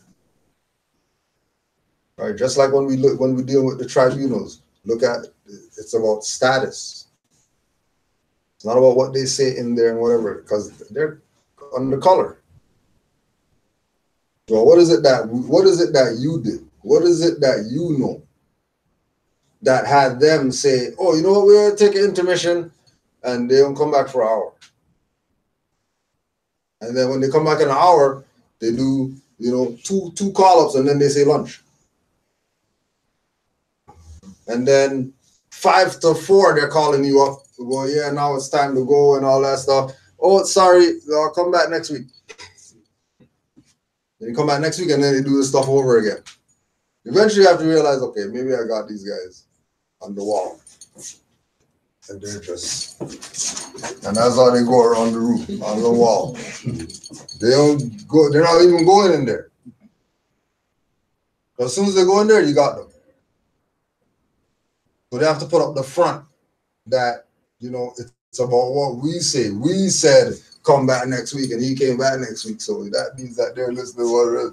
They're not telling people that, we basically brought the court down one by one by one by one. We had the 5 intermissions that we took. That was about 2 hours for the day. Just because one more said, hey, I'm fighting this ticket, I'm gonna go to court today. Just that one individual have the whole court messed up all day. Stuff going on. People not where they're supposed to be. Everybody's on some fast pace walking that day. There's no slow days when Moors have court. There's no people that say, hey, how you doing? Or whatever. Everybody got somewhere to go. Everybody got somewhere to go. Just that day. Just trust me. No fez, and just go there one day. You see everybody, hey, how you doing? Talking, having conversations, all that stuff like that. Especially when it goes to the room that the Moors in. The room that the Moors in is going to be the most active room. Go check all the other rooms. You're going to see that everybody had 5 stuff in that room. Okay, 10 stuff in that room. 8 stuff in that room. The room that the Moors in, pages. You're going through pages of stuff for this one day of stuff. How come? What's the hoopla? What's the panic about? There must be something that we're on. There must be something that we're doing that has these people, they don't know what to do. Whether it's out there, whether it's, like with the situation in Lanray, Moors came up, 10 more, they had 1 guy stopped them, 10 more showed up, then 10 cars came. Just because. Well, there's 10 of you guys here, so it'll be 10, 1 of us for each of you guys. That's just what it's gonna be. Right? So there is something with, the Moors making their presence known. Forget everybody who's been doing it or who said that they did or whatever like that. The Moors taking certain steps and doing certain things is changing things around here. Right? We want to see it a little faster, of course. We wish things would go more faster. But, where it's at, like we were saying, we've never had any of the quote unquote departments of the whoever, federal, provincial, or whatever, right back. Saying, hey, we got your stuff. Just wanted to let you know that we got your stuff. Right? Like just letting it be known, right? That we received what you sent us. Right? Not that they need a reply from us or anything like that. Not that we even need a reply from them. But the fact that, they sent something from mayor's desk and all that, okay, we know that they obviously read our stuff. They've gotten our stuff. They have some type of idea of what's going on. You know what I mean? And, we just have to take the steps to continue to show that, we're not just here for, the 2 weeks or the 2 days or whatever. We're on the long haul. They know we are and they know they're applying to. Exactly. So. Right.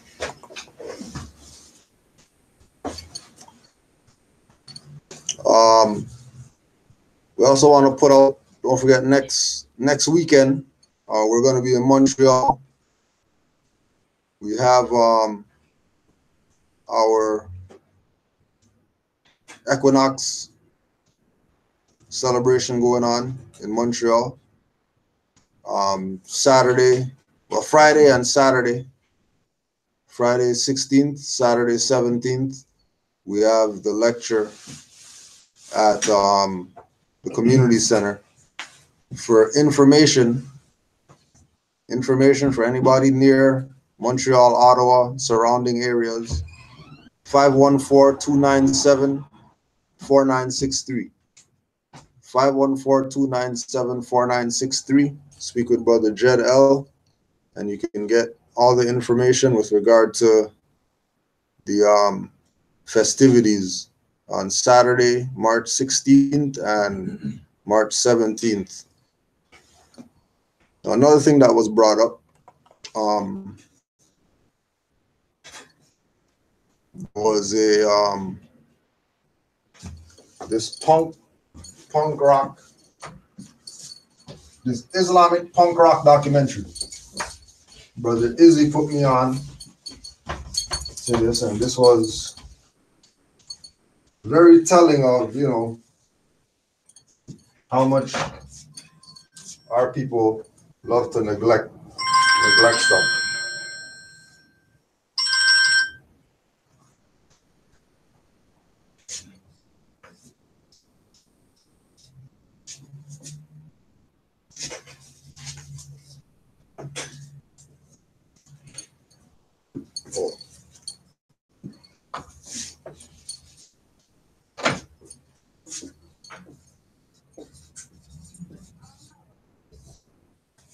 So trying to find info. This is from 2008. not too much information's out there because MySpace shut down. The only contact they had was MySpace. But we'll just put this out.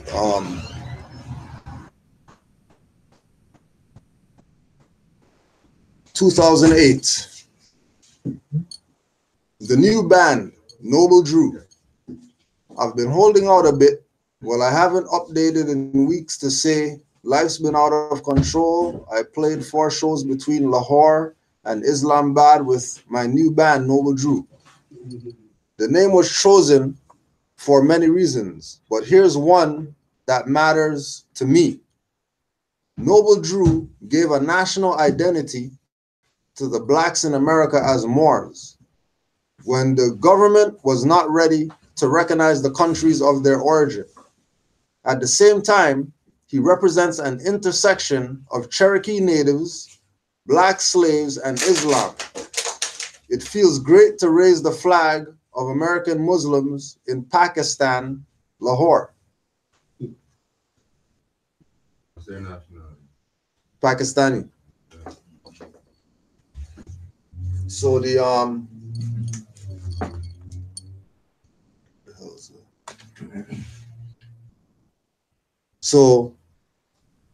Pakistani punk rock group named Noble Drew. And then they called their stuff that because of what he did for blacks in America or whatever. And they're from over there, and they named their stuff something from over here. Right?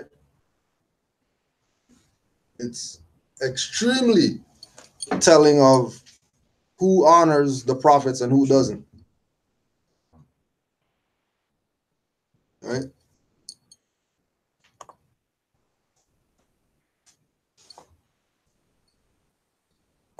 You can pick up the book, The Story of the Jews. It's always something. Look up adults in there. Yeah. What up there, Cujo? Has anybody seen the new movie with Denzel, Roman J. Israel, Esquire? Yeah. Yeah. Yeah. So everybody knows about it. Yeah. I've seen it. Never watched it. Anybody haven't seen the movie yet? Nah, what's the name of it? Roman J. Israel. He's the lawyer. Just don't, Yeah. don't. That's homework. Don't give it to them. Whenever watch it, Yeah, still gotta watch it. whenever watch it, go do your homework. Roman J. Esquire? It's Roman I don't J. know. Israel. Roman. But you know what I'm talking about, though, right? Yeah. Well, if I could be wrong. I don't want to. All right, so then I gave it up. Gave it up. Yeah. Just go watch it then. Yeah, do your homework. You Yo, hold your mouth. You. So, go watch it. You gotta watch it. You'll probably watch it and still not even notice it. Well, that means Well, then you're not watching it. perceptive. It was my son that showed it to me, actually. You have to watch it 3 times. You will catch So it. we're only looking for that one thing, or there's a bigger. No, it's If you say it's more influence, like it's like with yeah, cause it's dealing with law or whatever. Yeah, law, you know what I mean. stuff It's like that, but I know there's the scene that something- you guys are talking about. there's some particular. Oh, Yeah. okay. Yeah. Yeah. I hope it's deeper than. No, well, that's it, really. But Really. if you know, then You don't need to get. man, just go watch it. that's as deep as it could get. You don't get any deeper than that. Right, this is for all the Hebrews. This is for all the Hebrews out. The existence. Oh yeah, this is You said adult, right? yeah.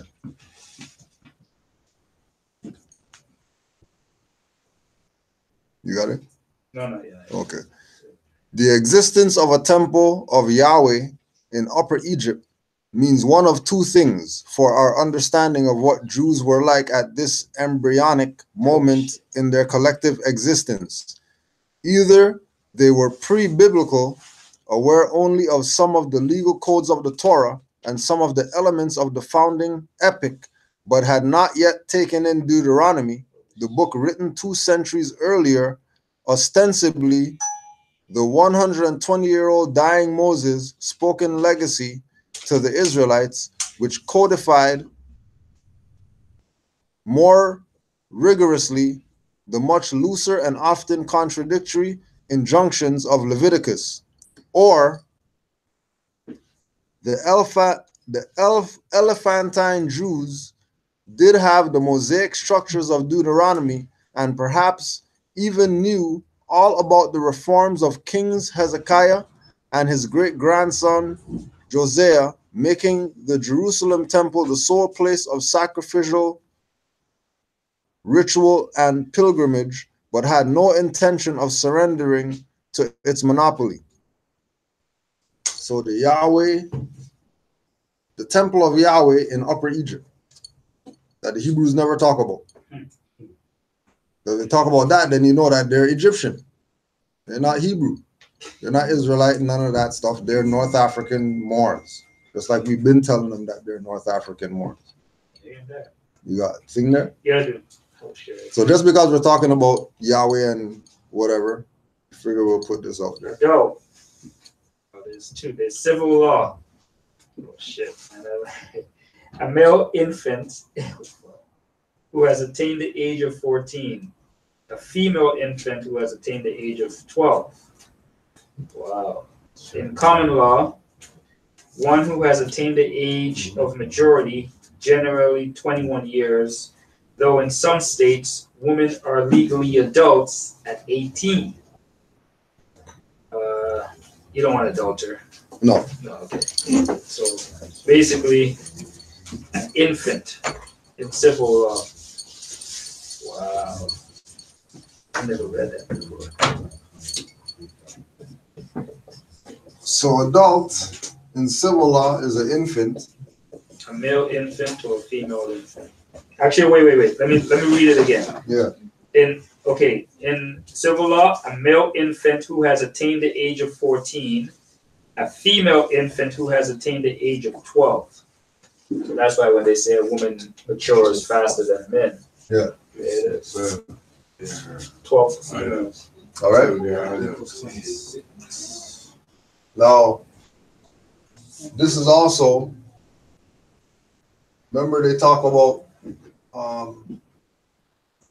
church and state are separate, but this is religious, right?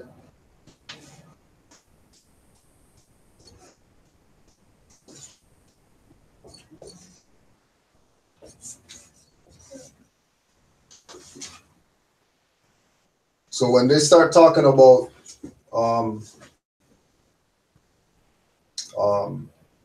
minority children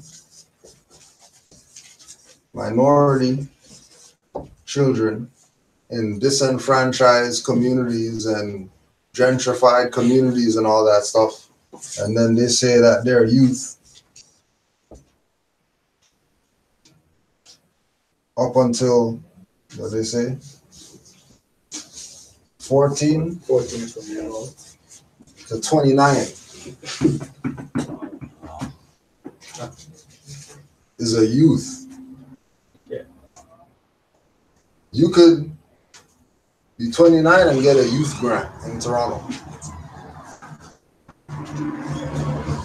Right? Again, because the world,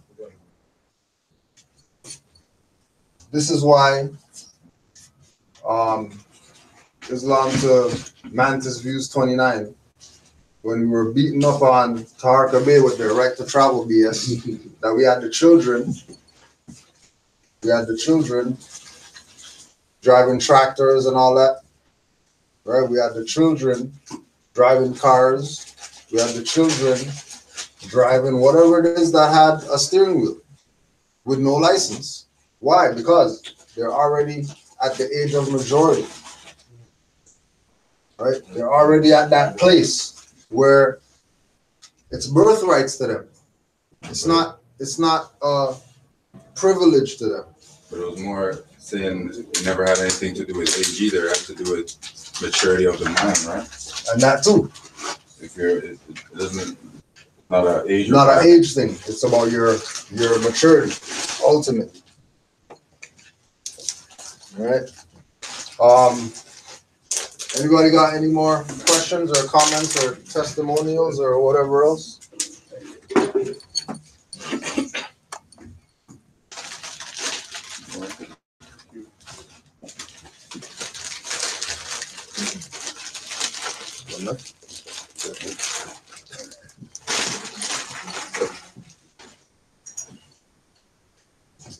Israel, you ready? Yeah. You ready? You want to talk about the dream? No? All right. Okay, could you answer this question? Let me ask this question. Let me ask you this one. You were saying you were talking to your mom about school, right? And you were saying how you like to come to this school better? How come? How come you like this school better than the regular school?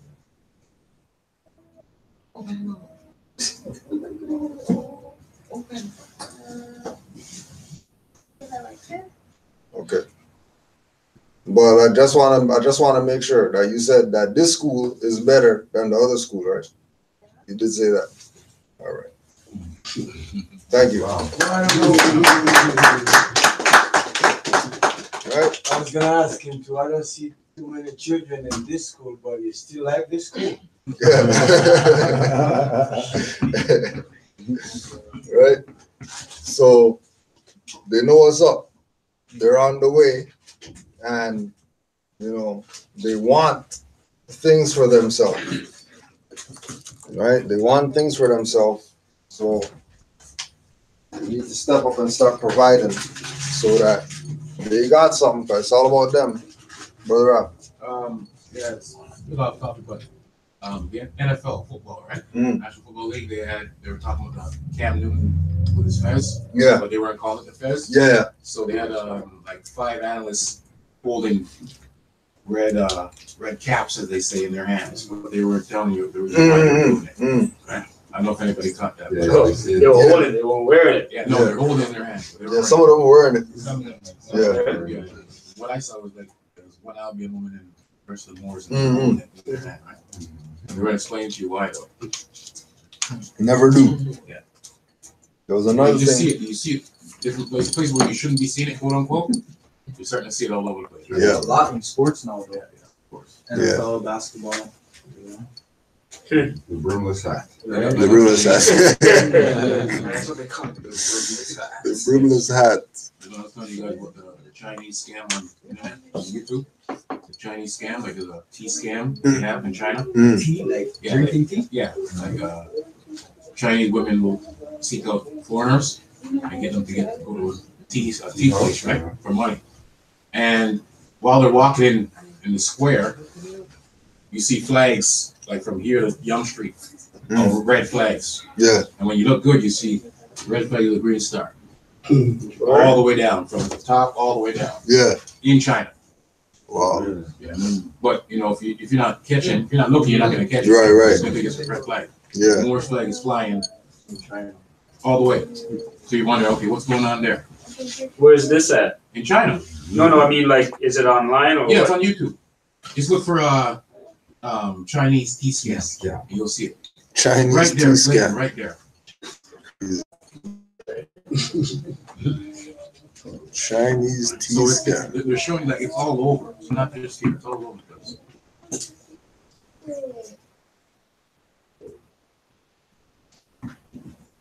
But what's the scam though? Like, No, that was just the name of the video, right? I caught the flag, like from me watching. I caught the flag. Okay. Like, why would they have the Moorish flag flying in China? Not just one flag, it's multiple country flags. Eh? Okay. It's just one flag. Yeah. The whole strip. Yeah. You see, first it's just a red flag, and then when you get to another spot, it's just all the way down, red with the green. You see something green, and you'll see it. Like, if you put in tea scam in China. Yeah. You'll see it. Strange. Oh yeah, Mario, I got one right here that I'm gonna email to you. Okay. About I don't know if you want to talk about this quick fast. People who's sending, somebody sent postage tax per queue to the temple, but they said that it was sent here, but it was unclaimed, and they sent it back to them. How did they send it? Tax per queue. We probably But didn't they pick have it a up in stick. time. Huh? We probably didn't pick it up in time. Oh, at the thing. But do they when they send that does it come Yes. that to the box? Most of them come right to the box. Some of them come on Oh yeah, with the packing with With the slip. with the slip on. Oh yeah. If we don't pick it up in time to send it back. Oh okay. Yeah, so that's probably what happened. Okay. Yeah, so it probably got sent back because there was one that I missed. I missed by a day. I apologize for that. Just tell them to send it again. It'll Yeah. come through. Okay. But 80% of all the mail that we're receiving within the past 6 months has been taxed per queue, so they're coming through. Yeah. Is it this one? Right. So They're actually getting it. we're actually getting it, all of them. Proper. So just keep sending. Alright. What you have to lose is just a piece of paper and Yeah. right? This So paper envelope, some ink. You know, it ain't much you're losing. don't send funds. All right, y'all. So don't forget next week. Omar's gone. Next week we're gonna be in Montreal for our spring equinox celebration. Last month we were in Ottawa, and we're trying to make this something that we're doing every year. So it's probably gonna be around the same time. So Morris could look out for that coming. February we're gonna be in Ottawa every year. March we're gonna be in Montreal, and as the month goes down, we're gonna be figuring out some more stuff. One of the other things too that we brought up is we're gonna try to do at least two classes a month. We're gonna try to do out somewhere. So it might be go to some park, do class, or go to a museum for class, or go to whatever. There's gonna be something not in, especially as it starts getting warm out there or whatever. Just so that we could, just so that we could be outside for a little bit. Also too, when it gets warmer, we're gonna be doing Eglinton cleanup. I think we're gonna go from the light, Top of the hill. top of the hill, at the light at the top of the hill, and then down to Kiel.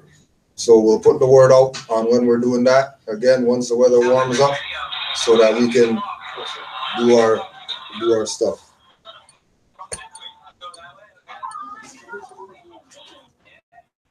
Question. Yeah, Is Mark. there any update with the plates? Any update? Sorry? Nothing? You had an update last week, no? Update with what? The plate? No, nothing.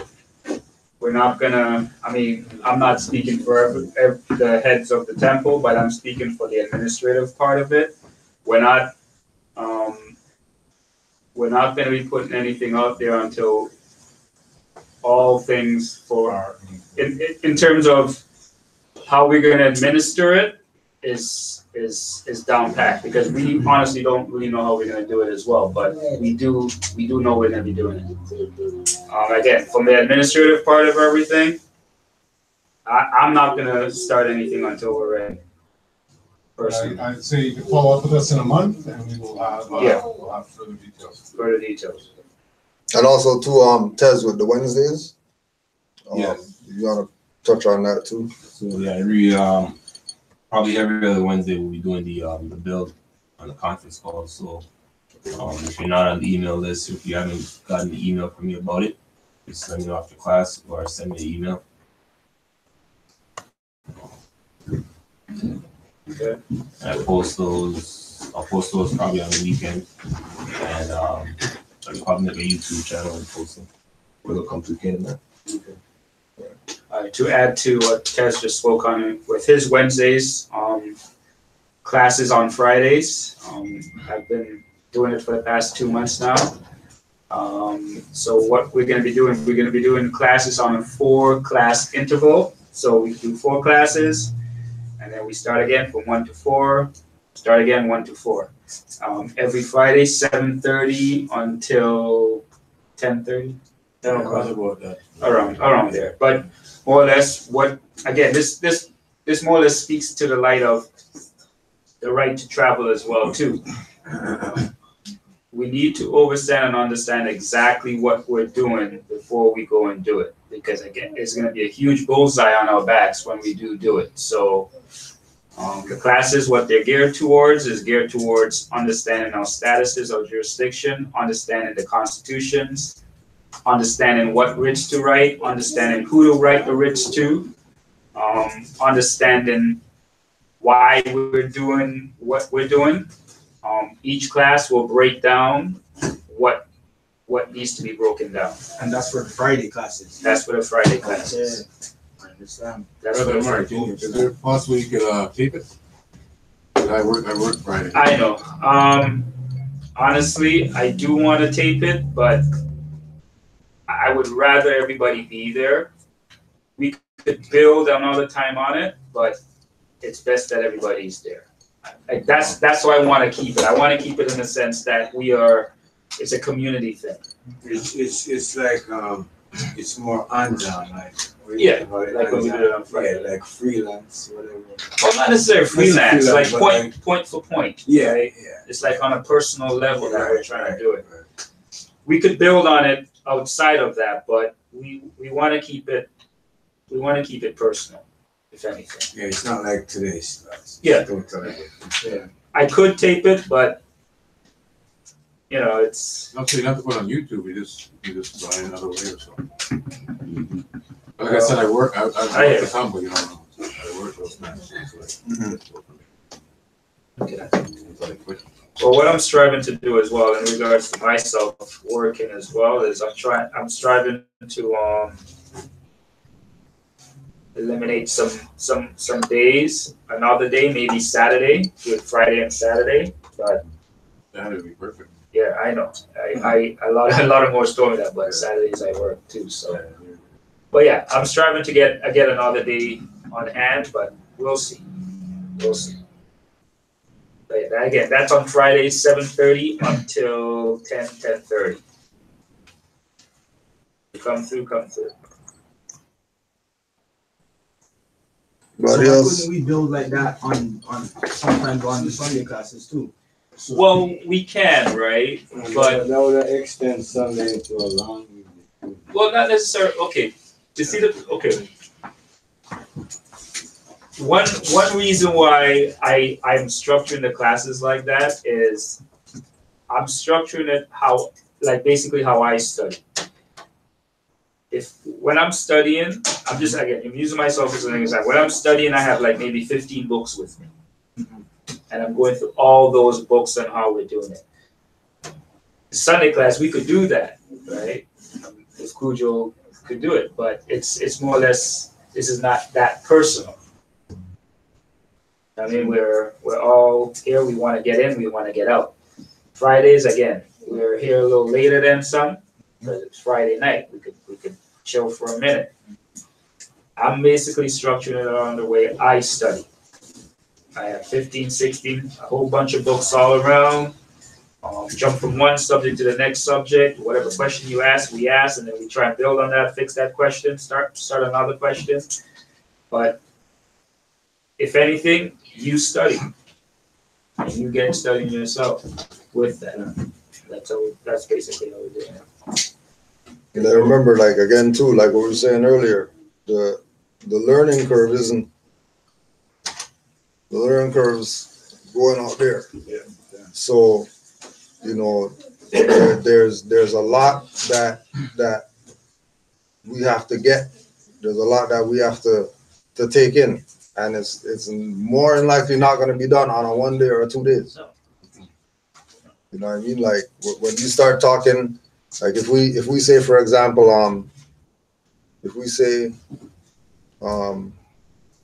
write the travel class, but we use Grand Chic Nature. That's going to be 2 years of classes or something like that. The stuff that he's going to present for, you know what I mean? For us to, so, it's trying to get people's feet wet, but getting their feet wet to their thighs, not their ankles. you know. But and then the other part of it is the people taking it on as, okay, well, you know, they got me wet to my thighs or whatever. I'm responsible for the rest of my body. You know what I mean? And we go moving in that direction, but again, in modules or in some sort of order that, okay, we learn this thing, master this thing, then we go to the next thing. Instead of like with Sunday class that it's, you know, every week we're dealing with something different. It could be anything that we deal with. The Fridays will be more specific to particular subject matters or whatever. And then as we go, we get more days in the week. You know, it'll be, you know, relative to even more things. So like again, like we had the class with the Moors in Mecca that put us on. And Monday, Tuesday, Wednesday, Thursday, Friday, Saturday, they had class going on. They not do one day. Every department had their day that they would be doing whatever. Muftis had their day. The law department had their day. You know, and then law department would be people got to go to court, people got to write travel, people whatever, all that's in that department. Metaphysics had their Quran day, 101 question day. You know what I mean? You know, that's really where it's supposed to be going, you know, and then we got 24 hours in the day. So it's like, okay, well, you know, every class is only 2 hours. We still got 16 hours left of daylight that we could do something with, you know. So, you know, it's process, sacrifice, you know what I mean? And you know, really getting the core people who are here, who've been here, to be the ones that are kicking this off, not just people who are coming to this.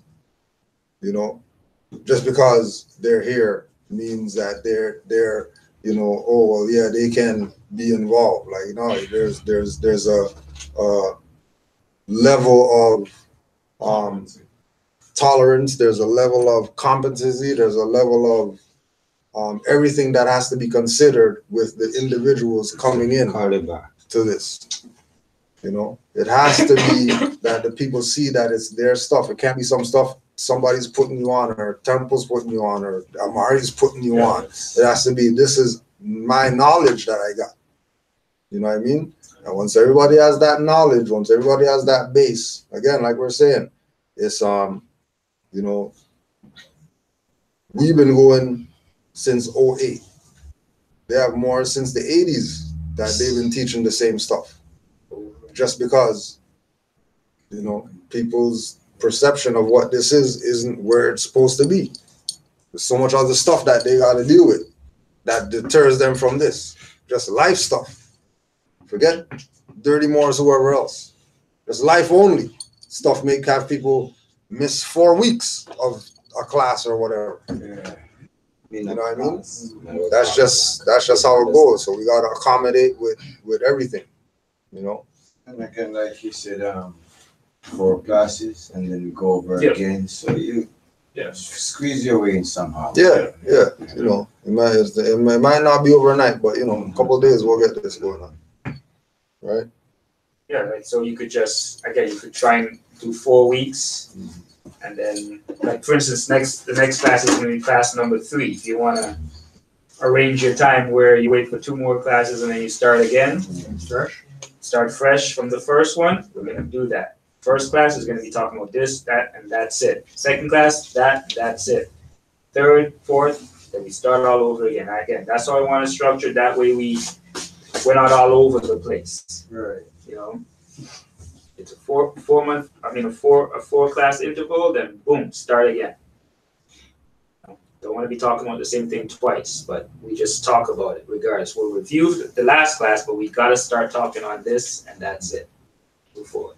And again, too, it's part of the whole thing of prepping the Moors to be, you know, further than where we were when we started. Oh shit. You know what I mean? Like we came in novice, not knowing anything. Moors are coming in now that they at least have some grounding with regard to nationality and birthrights. Like, forget the other stuff that we know. I'm saying people are coming in, they already been on RV Bay. Already watched some Taj videos. Already watched some Aleem. Already coming for you know what I mean? signatures. Yeah, like you know what I mean. They download the paper. They're at the door like, yo, I just need this sign. That's all. Just sign this for me. Who are you? Like, where you come from? You know what I mean? But that's what's going on, you know.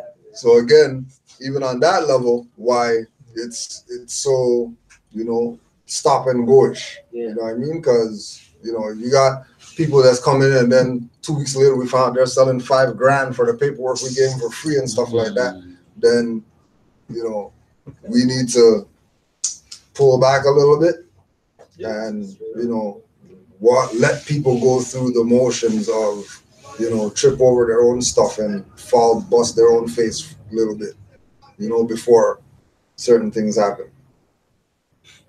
So there's nothing else. We'll close out.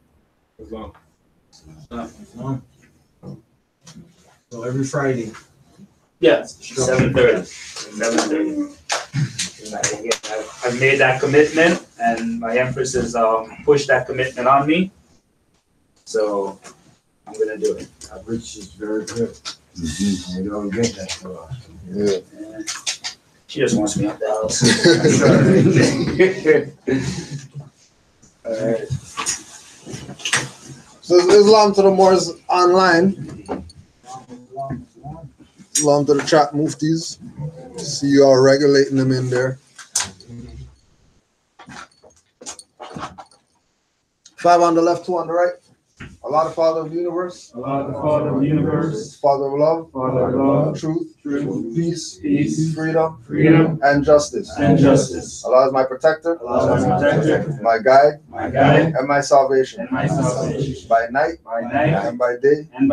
Through his holy prophet. Noble Juali. Ashe. Islam. One more announcement. Brother Darren L. I just want to put it out. Brother Darren L. sent some thank you gifts, book, 2 hats or something. So I just wanted to put that out in the internet world, so everybody knows that Moors are showing support for Canaanland out here. So we'll close that out. Islam. No, it was just a donation that our brother sent. More, eh? More.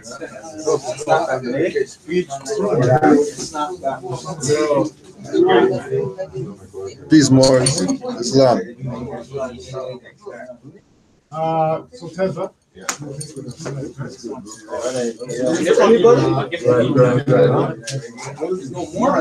just gave him a donation.